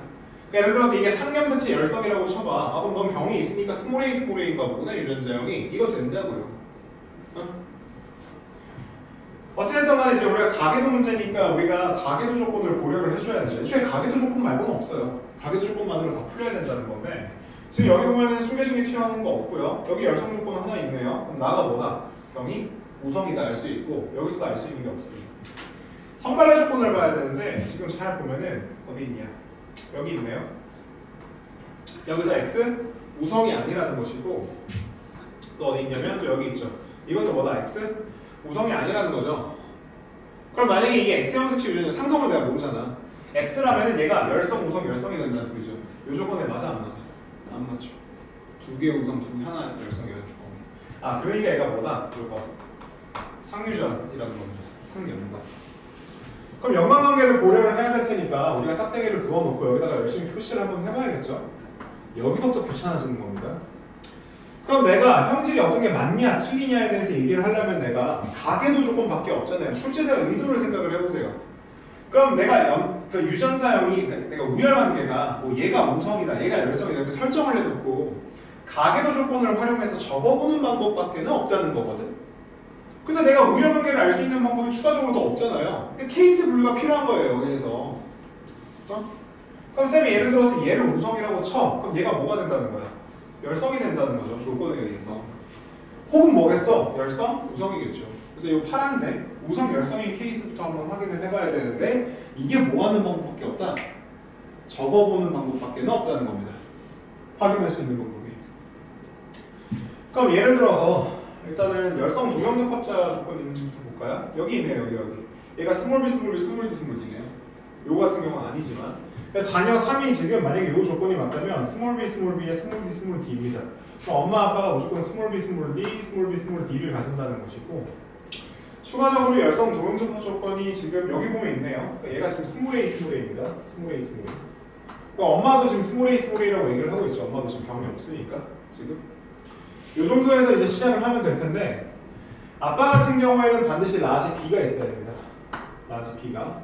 A 같은 경우는 라지 A가 있어야 되는데 이 둘 중에 어떤 건지를 내가 알 수가 없고요. 그렇죠? 그 다음에 엄마 같은 자녀 1 같은 경우에는 여기에 지금 추가적으로 라지 B가 하나가 있어야 됩니다. 라지 B. 자 요거 적어야죠. 엄마 라지 B 있어야 되죠. 여기 지금 보면은 엄마 라지 B 있고 병이 없으니까 여기 라지 D 있어야겠네요. 라지 D. 그럼 얘 같은 경우에는 스몰 a 스몰 a를 봤는데 얘가 라지 b가 하나가 있어야 돼요. 지금 보면은 얘가 병이 있으니까. 그 다음에 요거는 내가 알 수가 없죠. 추가적으로. 그렇죠? 그럼 엄마가 왼쪽 걸 줬는지 오른쪽 걸 줬는지 내가 알아 몰라. 모르니까 마찬가지로 여기도 얘기를 못 합니다. 오케이? 그 다음에 자녀 2에 대해서 봐야 되는데 얘 같은 경우에는 라지 a랑 라지 b랑 그 다음에 스몰 d 스몰 d가 돼야 되네요. 스몰 d 스몰 d. 그럼 아빠가 여기 스몰 b를 줘야 되니까 여기 라지 a, 라지 b가 있어야겠죠. 그렇죠? 그러면은 미안해요. 그러니까 얘가 스몰 d 스몰 d여야 되는데 그럼 얘가 스몰 d를 받고 여기 스몰 d를 받아야 되잖아요. 그럼 여기서 안 맞네요. 스몰 b 스몰 b니까 그러면. 그러니까 이게 이미 안 된다 여기서. 그래서 결론적으로 확정적으로 얘가 뭐다? 우성의 열성이 아니라 열성의 우성이라는 소리입니다. 열성의 우성.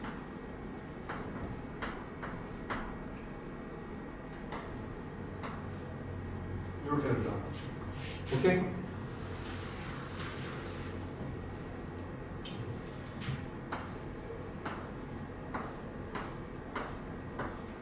그럼 아빠 같은 경우에는 여기가 스몰 a 스몰 a여야 되고 그다음 B 같은 경우는 라지 B를 가져야 된다. 이것만 알 수 있고 엄마 같은 경우에는 라지 A, 라지 B, 스몰 D, 스몰 D인가요? 우리 알 수 있는 게 스몰 D, 스몰 D 말고는 없네요. 그렇죠? 자, 자녀 1 같은 경우에는 이것도 열성 있는지 한번 봅시다. 열성. 여기 지금 가지고 없네요. 가지고 없네. 그럼 얘가 스몰 a, 스몰 a, 스몰 b, 스몰 b네. 스몰 a, 스몰 a, 스몰 b, 스몰 b. 그럼 여기가 반드시 스몰 a, 스몰 b가 들어가야 될 테고 이 중에 하나는 스몰 a에 스몰 b여야 될 겁니다. 그럼 엄마가 여기가 반드시 라지 a에 라지 b여야겠죠. 라지 a, 라지 b. 그렇죠? 그다음에 자식 중에서 어디 한번 봅시다. 지금 스몰 d, 스몰 d로 보이는 애는 없네요. 좀 한번 쭉 채워볼게요. 일단 자녀 1 같은 경우에는 병이 없고 있어야 되니까 엄마한테 왼쪽 걸 받아서 라지 A, 라지 B를 동시에 가지는 방법밖에 없죠. 그렇죠? 아빠는 무조건 스몰 A를 주게 될 거고요. B가 뭐가 있는지는 내가 추가적으로 알 수가 없고 다도 내가 정확하게 모르는 거죠. 모르는 거. 그렇죠? 그 다음에 자녀 2 같은 경우에는 병이 A가 병이 있죠. 그러니까 스몰 A여야 되고 라지 B를 지금 하나를 가지고 있어야 되는데 스몰 A, 라지 B 줄 수 있는 건 아빠밖에 없잖아요. 엄마한테 오를 것 같다는 소리니까 여기가 스몰 B, 스몰 D고요. 여기에 지금 라지 D가 있어야겠죠. 그럼 다가 있으니까 여기에 라지 D가 들어가는 소리입니다. 라지 D. 자, 3 같은 경우에는 병이 있고 병이 없으니까 스몰 A, 스몰 B, 스몰 B. 그 다음에 다가 있으니까 라지 D가 있어야겠네요. 라지 D. 그쵸? 그 말은 소리는 여기도 뭘 가진다? 라지 D를 가져야 된다 소리냐? 라지 D. 근데 여기서 스몰 D가 돼야 된다. 이런 얘기가 되겠죠.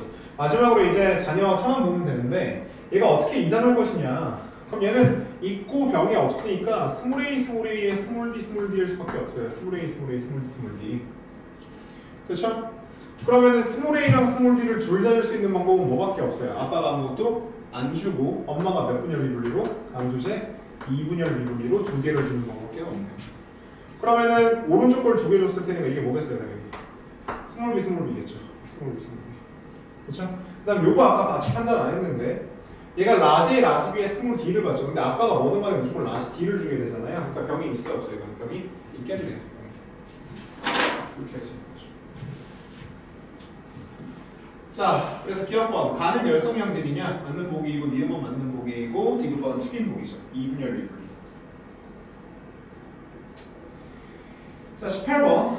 이 문제는 우리가 어떻게 풀어야 되지? 염색체의 모양과 크기를 비교해가면서 뭘 찾는다? 종과 성별을 찾는다. 이렇게 얘기를 했습니다. 근데 문제 조건상에서 이게 뭐니까 얘들아? 같은 종이니까 종은 구별할 필요가 있어? 없어? 없죠? 성별만 고려를 하면 돼요. 그래서 지금 보면은 두 개가 지금 2의 세포이고 한 개가 2, 나머지 하나가 이제 1의 세포이다 이렇게 얘기를 하고 있으니까 개수도 당연히 중요할 것이고 뒤에 조건에서 얘기하는 바는 뭐냐면 두 부모 사이에서 아이가 태어났는데 1, 즉 아까 두 개의 세포를 갖는다고 했던 녀석과 자식의 성별이 같다라는 거죠. 그럼 예를 들어서 자식이 아들이라면은 두 개를 갖는 이 네 개 중에 두 개를 갖는 게 아빠일 거란 소리이고요.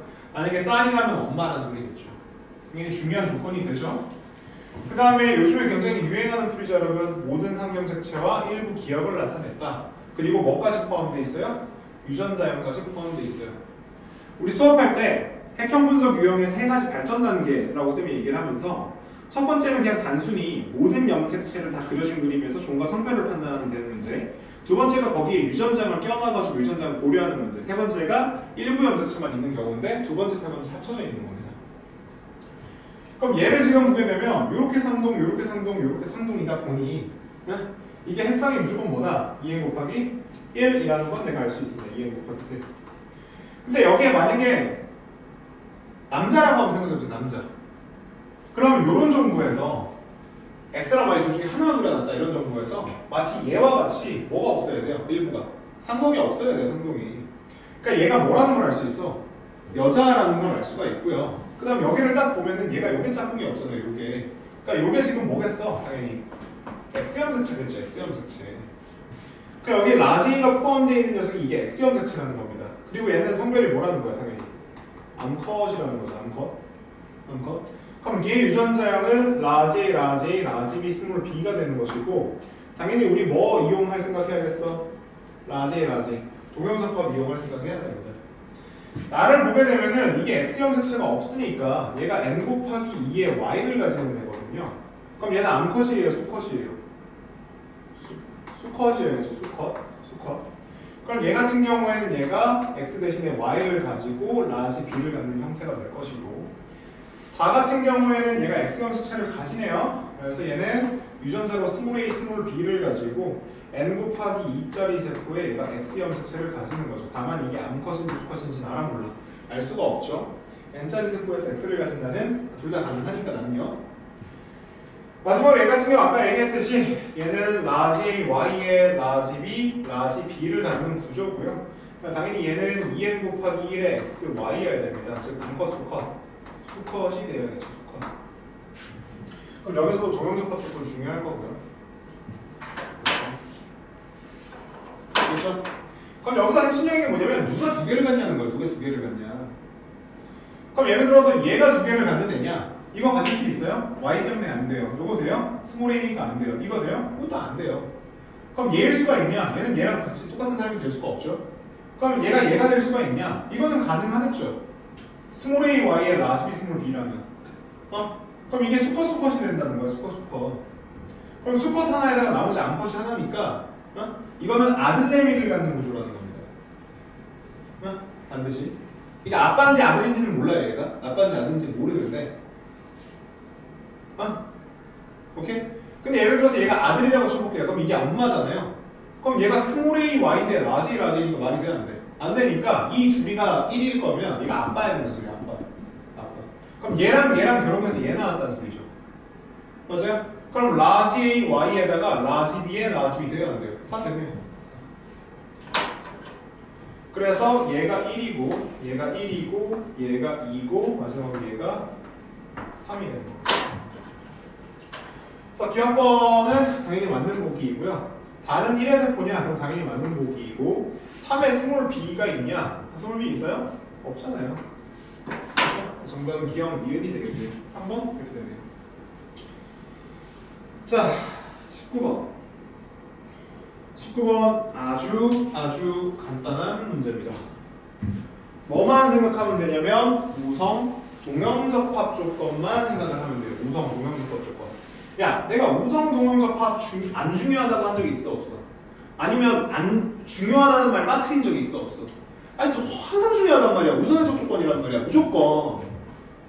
그러면은 가와 나 둘 중에 하나만 x에 있대요. 오케이, 그럼 뭐 이거는 그런가 보구나 하고, 가가 지금 라지 h 스몰 h에서 결정이 되고 나가 지금 라지 t 스몰 t에서 결정이 되는 상태인 건데, 지금 둘 중에 하나만 x에 있다. 이건 우리가 알고 가야 되는 조건인 거고. 자, 일단 우리가 형질 표시해 볼게요. 기억 니은, 그 다음에 얘가 니은, 얘가 기억 니은. 그럼 당연히 뭐부터 봐야 돼요? 가해도 조건부터 봐야겠죠? 열성 찾기 안 되고 열성 찾기 안 됩니다. 그럼 성관력이 x 우성관례 하나 있고요. 그게 끝이죠. 그러니까 얘가 최소한 뭐는 아니구나. x 우성은 아니구나 이렇게 알 수 있어요. 그럼 가나 형질이 둘 다 해결이 안 됐는데 그건 가계도 조건에서 안 됐으면 어디서 될 수밖에 없다? 비가계도 조건에서 될 수밖에 없고, 비가계도 조건은 유전자를 떠올리는 거잖아. 그리고 가계도 조건에 힌트가 분명 없었는데 비가계도 조건으로서 2, 3a만 언급을 하고 있으니 이 2, 3a 이외에는 내가 볼 필요 있어 없어? 전혀 볼 필요가 없는 겁니다. 그러니까 이 표에 대한 조건만 만족하는 형질이 정답인 거예요. 그에 대해서 뭐 한 개당?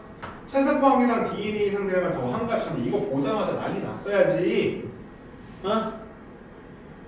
왜냐하면 지금 라지 H 플러스 가에 대해서 얘기를 하고 있는데 이게 0이거나 1이거나 2라고 나한테 얘기를 하고 있는 거예요. 그럼 이 0이 굉장히 중요한데 0일 때 이 녀석이 뭐라면? 스몰 T라면은 얘 유전장이 빼면 뭐가 된다는 거야?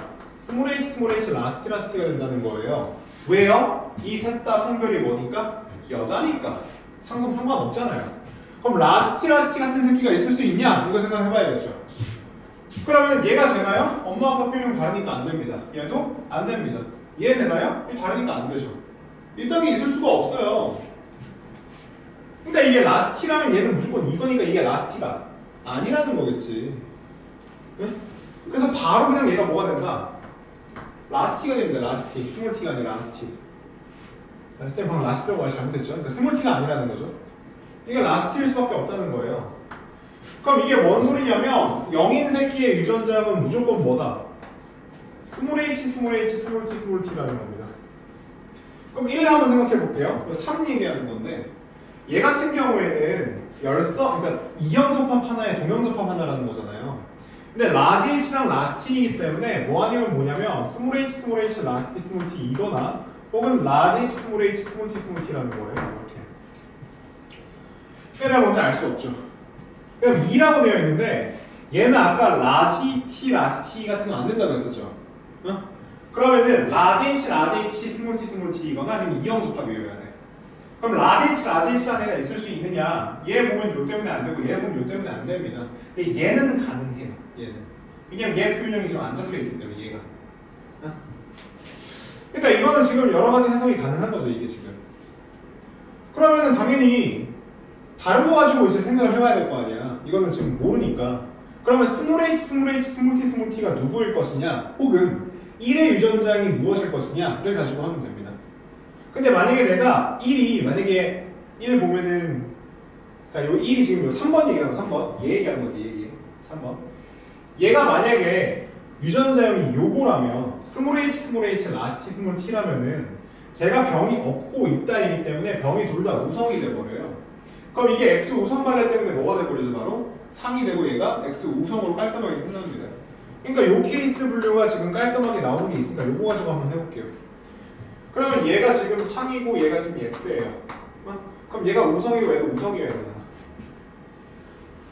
맞아? 그쵸? 이렇게 돼야 되죠. 그러면은 얘가 스몰 T입니다. 병이 둘 다 없으니까. 그러면 딱 요걸로 맞아 떨어지잖아. 그럼 얘가 뭐면 되느냐? 얘가 스몰 H에다가 얘가 스몰 T이고 얘가 스몰 H 라스 T 스몰 T니까 얘가 병이 있거든요. 그럼 얘가 라지 H 스몰 H에다가 이게 라스 T Y겠네. 그럼 얘가 라지 H랑 라스 T 다 더해가지고 저기 2가 돼야 되는데 밑에 보면 아들내미가 라스 Ty의 스몰 Ty죠. 그러니까 얘가 라스 T 스몰 T예요. 그 말은 뜻은 얘가 뭐가 되면 된다? 라지 H 스몰 H 라스 T 스몰 T면 된다는 겁니다. 그럼 얘가 지금 2가 되고 얘가 지금 0이 되면 딱 맞죠? 틀린 조건 있어요 없어요? 없네요. 이게 정답입니다. 우성 동영접합 조건 막 찡그라지다 보면은 풀려요. 얼마나 쉬워요? 가가 스몰 t냐? 헛소리죠. 니은이 2냐? 맞죠? A에서 가와 나가 모두 발현됐냐? A의 유전자형은 라지 H 스몰 H 라스 T 스몰 T죠 여러분. 여기 보면은 라지 H 스몰 H 라스 T 스몰 T. 근데 병이 둘 다 가 나니까 우성이니까 맞는 거예요. 마지막 20번. 고도에 따른 식물 군집 분포를 나타내는 것인데 디귿번 몰랐으면 이건 그냥 개념을 모르는 거예요. 그러니까 중요치 계산뿐만 아니라 개념까지 요구를 하고 있는 건데 고도에 따른 분포는 뭐에 의해서만 차이가 나? 무조건 온도에 의해서만 차이가 납니다. 온도에 의해서만. 그러니까 우리가 식물 군집의 분포를 얘기를 하면서 11단원에서 첫 번째 위도에 따른 분포를 하나 봤고 두 번째로 고도에 따른 분포를 봤어요. 그럼 위도에 따른 분포는 무슨 차이? 기온과 강수량 차이였었고 고도에 따른 분포가 뭐의 차이? 기온에 따른 차이였어요. 왜냐면 위도가 바뀌면 생각해봐. 위도가 바뀌면 지역 자체가 바뀐다는 거란 말이야. 그래서 적도지방이랑 극지방 이런 식으로. 강수량이랑 기온이 둘 다 차이가 나겠죠. 태양 복사 에너지 입사량 때문에. 물론 태양 복사 에너지 입사량 이런 건 여러분이 생명과학 원에서 다루는 내용은 아니긴 한데. 고도에 따른 분포는 생각해봐. 산꼭대기에서 비 온다고 산 중턱에 비 안 와요? 그건 아니잖아. 강수량은 차이가 없어. 그러니까 높이에 따른 무슨 차이만? 온도 차이만 나는 거예요. 온도 차이만. 그러니까 당연히 디귿번 맞는 보기죠. 이건 맞는 보기. 자, 그러면 이제 우리가 이 중요치 계산만 좀 생각을 해보면 되는데 개체수, 그러니까 이 부분에서 쌤이 얘기했던 게 예를 들어서 개체수다. 그럼 면적분의 개체수를 한 게 뭐예요? 밀도죠. 근데 내가 예를 들어서 동일한 지역에 살고 있는 A, B, C, D 종을 보는데 걔네들이 서식 면적이 달라요? 아니잖아. 그러니까 밀도랑 이 개체수 사이에 무슨 관계가 있다? 비례 관계가 있습니다. 그리고 밀도를 가지고 우리가 뭘 계산할 수 있어요? 그거에 대한 상대값, 즉 상대 밀도를 계산해 볼 수가 있잖아. 근데 상대 밀도는 총 밀도 합분의 해당 밀도 곱하기 100이란 말이야. 그럼 분모에 있는 총 밀도 합이 달라지나요? 그것도 아니라고. 그러니까 이 세 가지 변수가 무슨 관계에 있다? 모두 비례 관계에 있다. 근데 이건 내가 밀도 가지고 얘기했지만 출현 방향고수와 빈도와 상대 빈도도 마찬가지고요. 점유 면적과 피도와 상대 피도도 다 마찬가지입니다. 전부 다 비례 관계에 있게 되는 거죠. 그러니까 쌤이 이거랑 뭘 고려하라고 했냐면 모든 상대값의 합은 몇이다 무조건 당연히 100분율이니까 몇? 100이다. 그럼 이게 개체수지만 가도에서 100이란 말이에요. 그리고 이게 상대 밀도랑 개체수가 비례한단 말이야. 그럼 여기다가 퍼센트 달아주면 그대로 뭐가 되겠네? 상대 밀도가 되겠네? 그냥 빈도 지금 보게 되면 다 더하면 2거든요. 그쵸? 2. 그럼 여기다가 우리가 이제 50을 곱해주면 된다는 거잖아, 50을. 그럼 얘는 몇이 돼요? 30.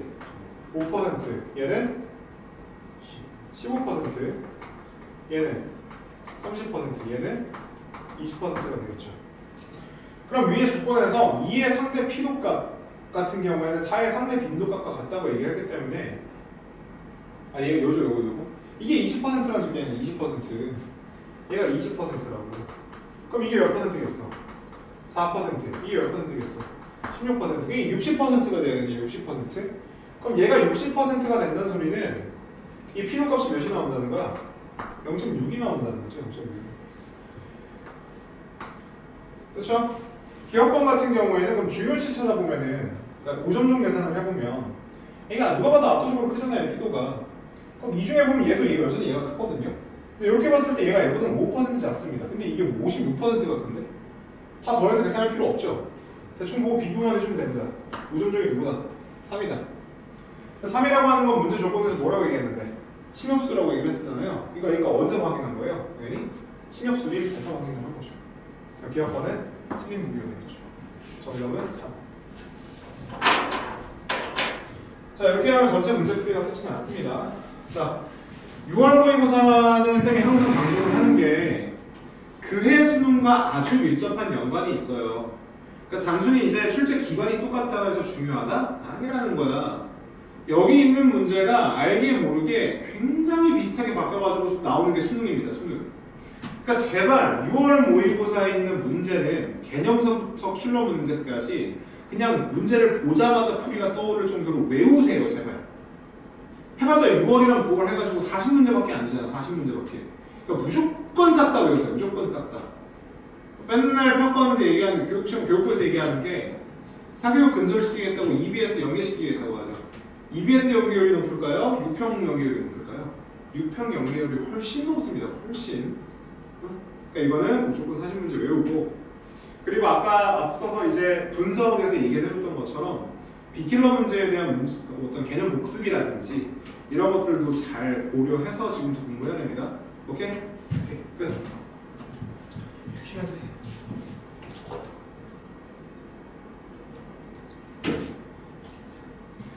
아, 이거 링크가 걸어서 올린 다음에 그냥 뿌리려고 그랬는데 계산 잘못하고 그래가지고 짜증나네.